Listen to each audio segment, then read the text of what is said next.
नमस्कार जय Jagannath God Heaven for Youth channel को मु चित्तरंजन नायक मु आपण मानकु स्वागत जनाऊँ। आज आम जानिबा जे युवपीढ़ी युवावस्था जो व्यक्ति मान अच्छा से शास्त्र ज्ञान प्रति रुचि रखा कथा ना ना। तो जो मैंने युवपीढ़ी व्यक्ति मान अच्छा तो से मुझे कह रखी जे भाव तुम दैनंदिन कार्य प्रति तुम क्यारियर प्रति जमी रुचि रखुच सेमती शास्त्र ज्ञान प्रति रुचि रखा आवश्यक। कहीं कहीं दैनंदिन जीवन में आम बहुत सारा एंजाइटी और डिप्रेशन को झेलिकी आगू बढ़ी था। ए सबू मुक्ति पाइबा शास्त्र ही गोटे मध्यम जी आपन उत्तम मार्ग और मोटिवेशन दे पाए। तेणु मो मत युवपीढ़ी मैंने शास्त्र प्रति रुचि रखा दरकार। जब तुम्हें शास्त्र प्रति रुचि रख कि कौन तिलक चंदन तुम धारण कर तुम बाह्य पार्श्वर जो लोक मैंने थे से कौन कहे ना तुमको कहे कौन बाबा हो यहाँ व्यक्तिगत कथा नुह ये कथा को तुम धरिया कथा नुह।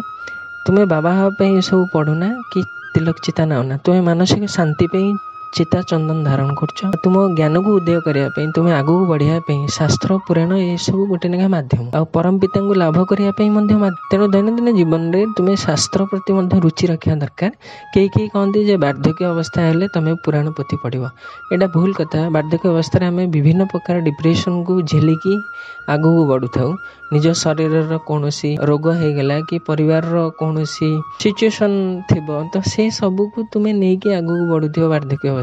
से समय जब मुझे तुमको कहि गोटे भागवत धरदेवी और कह भागवत पढ़ तुम से समय बही पढ़ुव सत कि बही तुम मन ही न तुम मन तुम परिवार प्रति थी तुम शरीर प्रति थी से समयटा ठीक नुह शास्त्र पुराण को उपलब्धि करने। युवावस्था सबुठ ठीक समय जे तुम्हें शास्त्र को उपलब्धि कर शास्त्र बहुत सारा ज्ञान को उपलब्धि कर तुम रास्तार बहुत परिमाण सहायक हम आगू को बढ़िया। आपण मानू कही रखी जी निज क्यारियर प्रति रुचि रखुच्च से ना कम रुचि आपण शास्त्र रखिपारे। आदि संपूर्ण रुचि रखा चाहते ये तो आर बढ़िया कथा।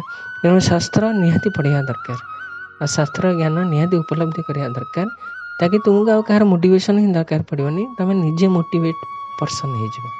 जय जगन्नाथ रोचे आम सहित अधिक अधिक जुड़ंतु आमको सब्सक्राइब लाइक करंतु आमे आहरी भल भल जिनस आपण मान पे नहीं आसबू।